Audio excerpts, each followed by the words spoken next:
Bitta narsani to'g'ri tushuninglar. Bugun 3 soatning ichiga 40 mm buni oddiyroq qilsam 1 oylik yomg'ir 3 soatning ichiga yog'di. 1 oylik yomg'ir yog'di. Juda katta yomg'ir yog'di. Bitta bu joy emas, ko'p joylarimizni suv bosdi. Endi mana kim toplaydi mana xirib. Hamma uyingizni ham qilib beramiz. Joyingizni ham qilib beramiz.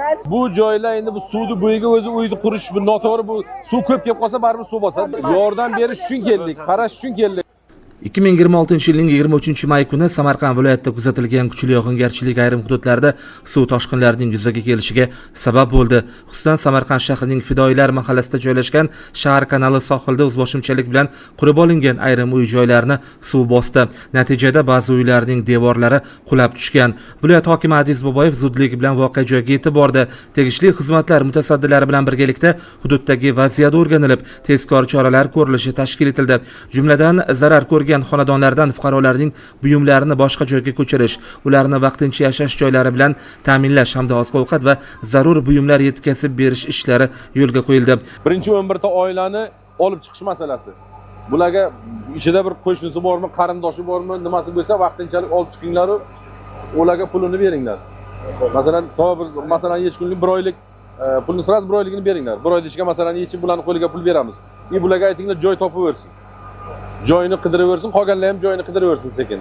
Joy topib harakat qilaversin. Viloyat rahbari jabrlangan fuqarolar bilan bevosita muloqot qilib, ularga har tomonlama yordam ko'rsatilishini, jumladan uy-joy bilan ta'minlash masalasi tegishli tartibda hal etilishini ma'lum qildi. Biror narsa qolmaydi opajon. Narsam qolmadi, hammasini bossin. Hozir hammasini olib chiqib, chiroyli qilib berishadi. Muammo bo'lmaydi. Ko'ngli xotirjam qiling. Kalasga berishdimi hozir? Bo'ldi. Hammasini qilib berishadi. Oziq-ovqatni ham qilib berishadi, boshqasini ham qiladi. Lekin iltimos faqat bundan keyin bunaqa joyga uy qurib, yana samostoятельно qilmanglar bu ishni. Soyni ichiga pramo uy qurilganda endi bunaqa mumkin emas endi. To'g'ri tushuninglar. Bo'ldi, endi bundan buyog'iga bunaqa qilmanglar. Hokim baba bitta narsa olib chiqmadi. Hammasi uy tanga yo'q. turpoq bosdi. Hammasini joy-joyga qo'yib beramiz. Ko'nglingiz xotirjam. Dorilari qolib ketdi. Hozir dorisini ham beramiz. Mana kalyaskasini berdik. Hammasini qilib beramiz. Har bitta oilaga hozir mashina ham qo'ydik, odam ham qo'ydik, sizlarga joy ham, oziq-ovqat ham hammasini qildik. Shuningdek, viloyat hokimi yerto'la va hovlisini suv bosgan xonadonlarni ham ko'zdan kechirdi. Uylarning holati o'rganilib, xonadon egalariga zarur yordamlar ko'rsatishga kirishildi.